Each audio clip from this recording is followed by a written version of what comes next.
क्या जैन साधु साध्वी जी भगवंतों के लिए खाना बनाकर रख सकते हैं? ऐसा कहा जाता है कि जैसा अन्न वैसा मन, और ये कहावत साधु भगवंतों के जीवन में भी बहुत ही गहरी रीत से लगती है।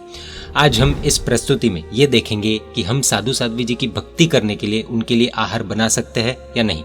बने रही इस वीडियो के अंत तक। पिछली प्रस्तुति में हमने देखा कि साधु भगवंत गोचरी वोहरते हैं, और गोचरी का मतलब ही ये होता है कि जो आहार किसी को परेशान या दुखी किए बिना उपार्जित हो। पिंड निरुक्ति नामक आगम में ऐसा स्पष्ट लिखा है कि पिंडम असोहंतो अचरिति, यानी कि जो साधु साध्वी जी भगवंत निर्दोष गोचरी नहीं लेते, यानी बिना कारण खुद के लिए बनाई हुई गोचरी वोहरते हैं, वे सच्चे साधु साध्वी जी नहीं है। आखिर ऐसा क्यों? आइए 7 पॉइंट्स में जानते हैं। पॉइंट नंबर 1, साधु साध्वी जी भगवंत पूरे संसार घर बार का त्याग कर दीक्षा जीवन स्वीकार करते हैं। उस समय उन्होंने किसी भी जीव को मारना नहीं, मरवाना नहीं और मारने वाले की अनुमोदना नहीं करने की प्रतिज्ञा ली है। और इसीलिए जब कोई गृहस्थ साधु साध्वी जी के लिए कुछ बनाते हैं, तब वे साधु साध्वी जी भगवंतों के निमित्त से उन जीवों की हिंसा करते हैं, उनको मारते हैं, और इसीलिए साधु साध्वी जी भगवंतों को दोष लगता है, उनकी प्रतिज्ञा टूटती है। हमने उन जीवों को मारा और साधु साध्वी जी भगवंतों को वोहराया, तो साधु साध्वी जी भगवंतों को हमारी उनके लिए की हुई हिंसा का पता चलने पर और वोहरने पर उनको उस हिंसा की अनुमोदना का दोष लगता है। हमारे पास से ऐसी गोचरी साधु साध्वी जी भगवंत वोहरेंगे तो हमें अगली बार भी ऐसी ही गोचरी बनाने की, भक्ति करने की इच्छा होगी, और प्रोत्साहन मिलने पर हम वापस वैसा ही कार्य करेंगे। इसमें साधु साध्वी जी भगवंतों को प्रोत्साहित करने का, यानी कि अनुमोदना करने का दोष लगता है। पॉइंट नंबर 2, कल्पना कीजिए हमारे पास 1000 रुपये हो और उन पैसों को हमें धर्म में खर्चने का मौका मिले, और उन 1000 रुपये में से ही हम 500 रुपये खर्चे, तो हमें कैसा सुकून मिलता है ना। उसी जगह कोई हमें 2000 रुपये धर्म में खर्च करने के लिए दे और हम उसे पूरी तरह से खर्च कर दे, तो क्या उतना सुकून मिलता है? हमने खुद के पैसों से चढ़ावा लेकर आदिनाथ परमात्मा की पूजा की और किसी और के चढ़ावे में उनके पैसों से टोकन लेकर पूजा की।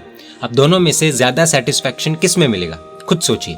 स्पष्ट बात है कि जो अपना है वो अपना है और जो पराया है वो पराया है। अपने में जो सेटिस्फैक्शन है वो पराये में नहीं है। ठीक यही बात गोचरी में भी लगती है। खुद के लिए बनाए हुए में से वोहराने में जो सेटिस्फैक्शन है वो साधु साध्वी जी भगवंतों के लिए बनाकर उनको वोहराने में नहीं है। जब कोई बच्चा या कोई बहन खुद के पिगी बैंक में से कुछ देते हैं, तब की उनकी अनुभूति खास पूछने जैसी है।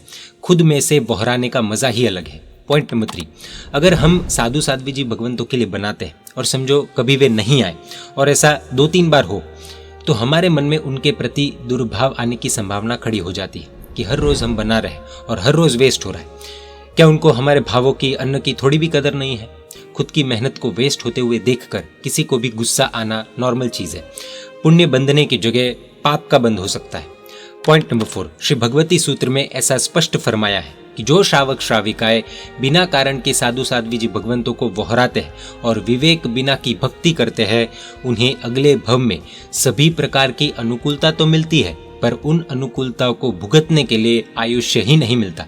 यानी कि कभी कभार जब हम सब कुछ होने के बाद भी छोटी उम्र में मरने वाले लोगों को देखते हैं, तो हमें उनके पूर्व भवों में कहीं ना कहीं ये दोष वाली गोचरी कारण स्वरूप मिले तो आश्चर्य नहीं समझना है।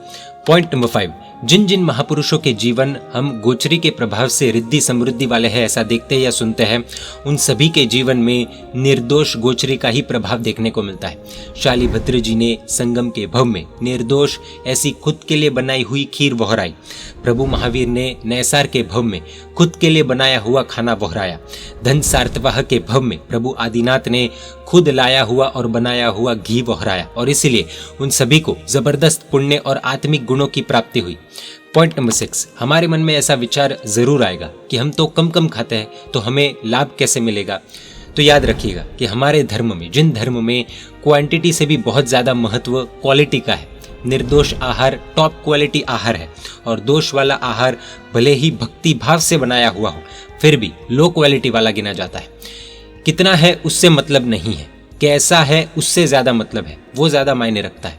पॉइंट नंबर 7, एक वस्तु खास ध्यान रखिएगा, ये 6 पॉइंट्स बिना कारण के दोष वाला आहार वोहराने के विषय में है।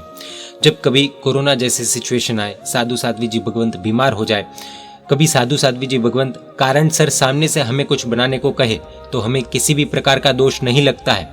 वैलिड रीजन होने पर नहीं बनाना वो दोषकारी है, पर ऐसी सिचुएशंस 100 में से 1-2 बार आती है। इसे अपवाद मार्ग कहा जाता है।